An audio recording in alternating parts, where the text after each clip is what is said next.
Hello friends, तो इससे पहले वाली वीडियो में हम क्वेश्चन नंबर 27 तक कर चुके थे। अब हम स्टार्ट करते हैं क्वेश्चन नंबर 28 से। Consider the following statement regarding the political parties in India.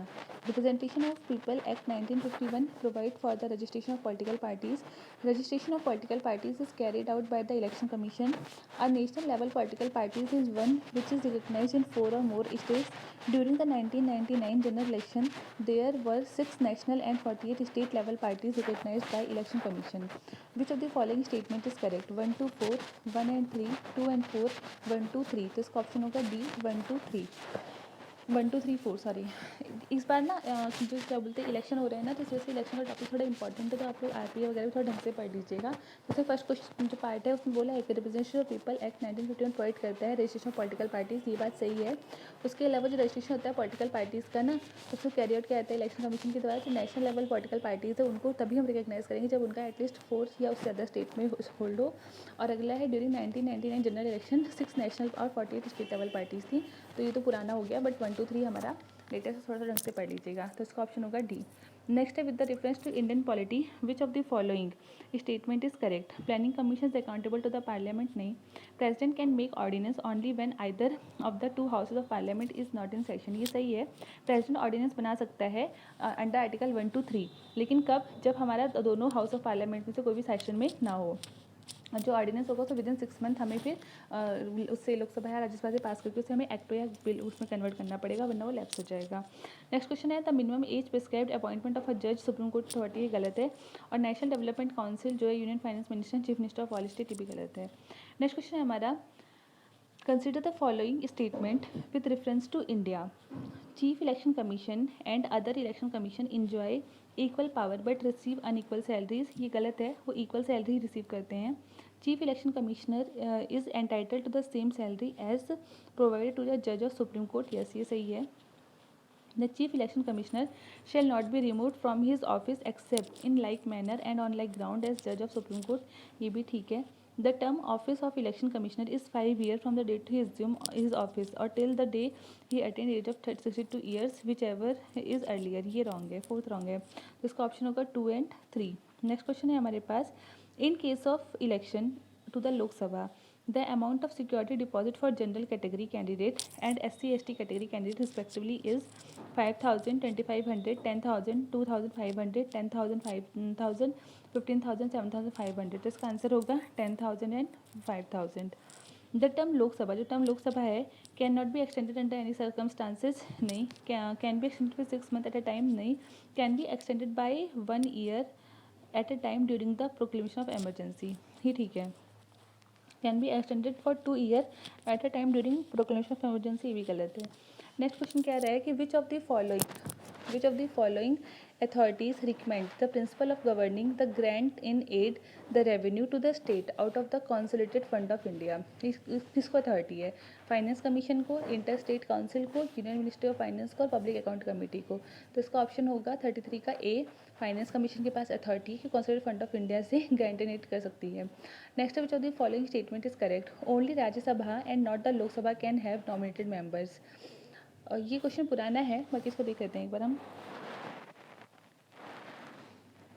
There is constitutional provision for nominating member belonging to the Anglo-Indian community to the Rajya Sabha, वो पहले लोकसभा में था, तो बी तो रॉन्ग हो जाएगा। एक मिनट दोबारा से एक बार देखते हैं। तो क्वेश्चन क्या पूछा है?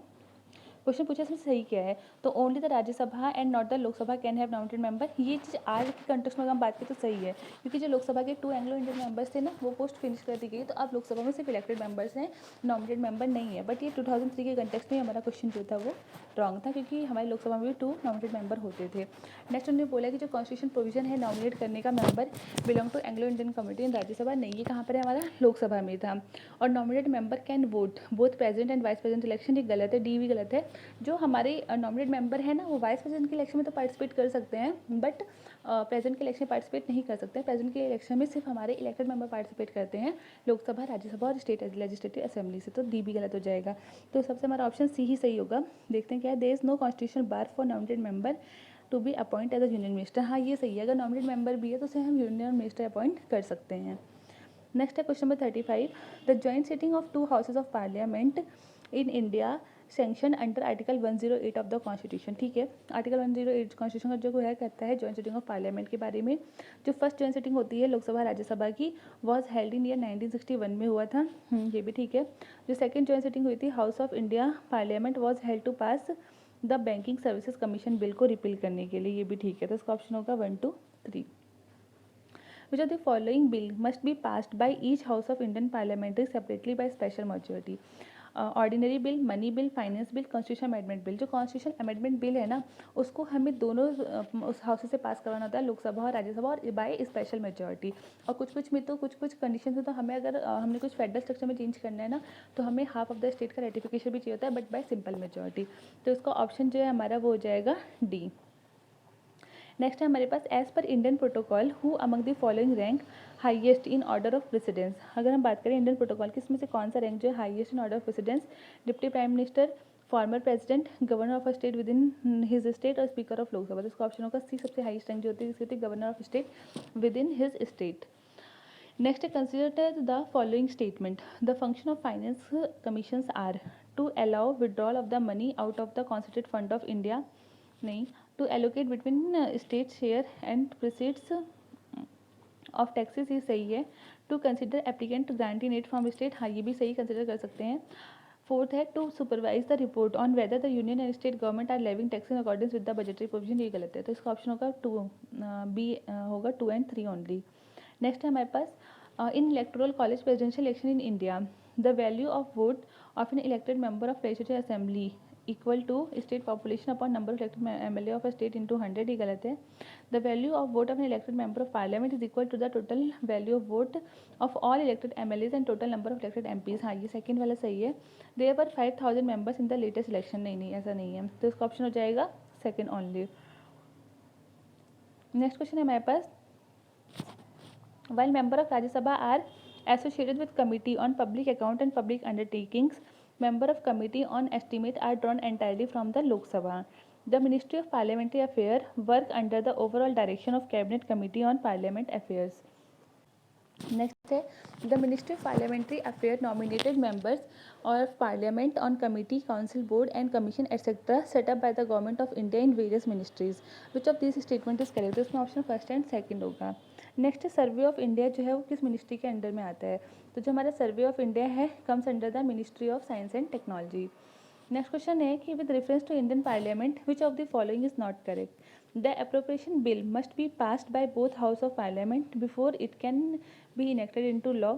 No money shall be drawn from constituted fund of India except under the appropriation made by appropriation act, हाँ ये सही है। Finance bill is required for proposing new taxes but no additional bill act is required for making changes in the rate of taxes which are already under operation, ये ठीक है। No money bill can be introduce except the recommendation of president, आप without president की recommendation के हम money bill introduce नहीं कर सकते हैं, तो ये भी ठीक है। तो इसमें ऑप्शन ए गलत है। नेक्स्ट क्वेश्चन है हमारे पास which of the following is above election commission of India के बारे में बताना, इसमें से कौन सा जो है फंक्शन होता है? Superintendent direction and conduct free and fair election, yes काम है ये। Preparation of electoral rolls for all elections to the parliament, state legislature and office of president and vice president, yes ये भी ठीक है। giving recognition to political parties and allotting election symbols to political parties and individuals contesting the election, ये भी सही है। proclamation of final verdict in case of election dispute, नहीं ही गलत है, उनके पास नहीं होता है, तो ऑप्शन 1, 2, 3 हो जाएगा। नेक्स्ट क्वेश्चन है consider the following statement. The speaker of Lok Sabha has the power to adjourn the house sine die but on prorogation it is only president who can summon the house, yes it's right. Unless sooner dissolved or there is an extension of the term, there is an automatic dissolution of Lok Sabha by efflux of time at the end of the period of 5 years, even if no formal order of dissolution is issued by president, yes it's right. The Speaker of Lok Sabha continue in office even after the dissolution of House and until immediately before first meeting of the House, ये भी ठीक है। तो इसमें तीनों option सही है, तो इसका आंसर होगा 1, 2, 3। नेक्स्ट क्वेश्चन है which one of the following statement is not correct? In the Lok Sabha no confidence motion has to set out the ground on which it is based. In case of no confidence motion in Lok Sabha, no condition of admissibility have laid down in the rules, ये ठीक है। A motion of no confidence once admitted has to be taken up within 10 days of the leave being granted. ये भी ठीक है।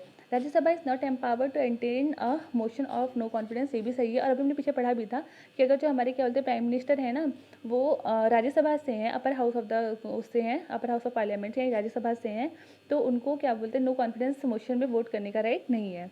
और तो इसमें हमारा ऑप्शन ए सही होगा। सिर्फ इन लोकसभा नो ऑप्शन ए जो है हमारा वो गलत है, बाकी तीनों सही हैं। In Lok Sabha no confidence motion has to set out the ground on which it is based. Next question है हमारे पास क्वेश्चन नंबर 46। कह रहे हैं कि the resolution for removing vice president of India can be moved in. अगर हमें vice president को move करना है तो हम रिजोल्यूशन कहाँ पास करेंगे? Lok Sabha alone, either house of parliament, joint sitting of parliament, Rajya Sabha alone. तो इसका ऑप्शन होगा राज्यसभा एलोन। अगर कभी भी मैं वाइस प्रेसिडेंट को रिमूव करने का प्रोसेस, पहली बात तो वाइस प्रेसिडेंट के लिए हम इम्पीचमेंट वर्ड नहीं यूज़ करते हैं, रिमूव वर्ड यूज़ करते हैं। और अगर उनको रिमूव करने का रिजोल्यूशन पास करें तो हम वो सिर्फ और सिर्फ राज्यसभा में कर सकते हैं। नेक्स्ट क्वेश्चन है हमारे पास, with reference to the constitution of India which of the following pair is not correctly match. Forest concurrent list में आता है, स्टॉक एक्सचेंज हमारे कंकरेंट लिस्ट में नहीं आता, यूनियन लिस्ट में आता है। Post office saving bank union list में आता है, पब्लिक हेल्थ हमारा स्टेट लिस्ट में आता है।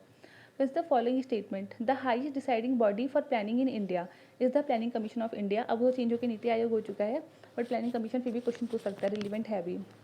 नेक्स्ट है the secretary of planning commission of India is also secretary of national development council, ये ठीक है। The constitution include economic and social planning in the concurrent list in 7 schedule of the constitution of India, ये भी ठीक है। तो इसका option 2 और 3 हो जाएगा। नेक्स्ट क्वेश्चन हमसे पूछा है कि कुछ इवेंट दिए हैं और बताने इन्हीं क्रोनोलॉजी में अरेंज करना है। 4th general election in India, formation of Haryana state, Mysore name as Karnataka state, Meghalaya and Tripura become full state. तो सबसे पहले हमारा फॉर्मेशन ऑफ हरियाणा स्टेट हुआ था, हरियाणा एक स्टेट बना था। नेक्स्ट 4th जनरल इलेक्शन हुए थे इंडिया में, उसके बाद मेघालय और त्रिपुरा को फुल स्टेट का स्टेटस दे दिया गया था। और सबसे लास्ट में क्या हुआ था, जो मैसूर था उसका नाम चेंज करके क्या कर दिया गया था, कर्नाटका कर दिया गया था। नेक्स्ट है विच of the following ministry of government of India does food and nutrition board work. ये 50 क्वेश्चन वो है, काफ़ी ओल्ड इरिलेवेंट है, इसको छोड़ो। नेक्स्ट क्वेश्चन है हमारे पास, the Rajya Sabha alone has the power to declare that it would be national interest for the parliament to legislate with respect to a matter in the state list. Resolution approving the proclamation of emergency are passed only by the Lok Sabha, ये गलत है, लोकसभा में नहीं राज्यसभा में कर सकते हैं। Second गलत है, इसका आंसर हो जाएगा फर्स्ट ओनली। नेक्स्ट क्वेश्चन है एजर्शन और reason, the council of minister in the union of India is collected responsible both to the Lok Sabha and Rajya Sabha, ये गलत है। Council of minister of union of India जो कलेक्टर रिस्पॉन्सिबल होता है सिर्फ लोकसभा के लिए, तो पहला तो गलत हो जाएगा।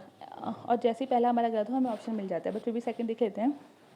The member of both Lok Sabha and Rajya Sabha are eligible to be the minister of union government, हाँ ये ठीक है। तो इसका ऑप्शन होगा A is false but R is true. तो इसको हम यहीं पर रोकते हैं। क्वेश्चन नंबर हमने 52 तक कर लिया है। अब आगे नेक्स्ट क्वेश्चन हम कल करेंगे या आज शाम तक मैं अपलोड कर दूँगी। आप लोगों को वीडियो कैसा लग रहा है प्लीज़ कमेंट सेक्शन में जरूर लिखा करिए। Thanks for watching.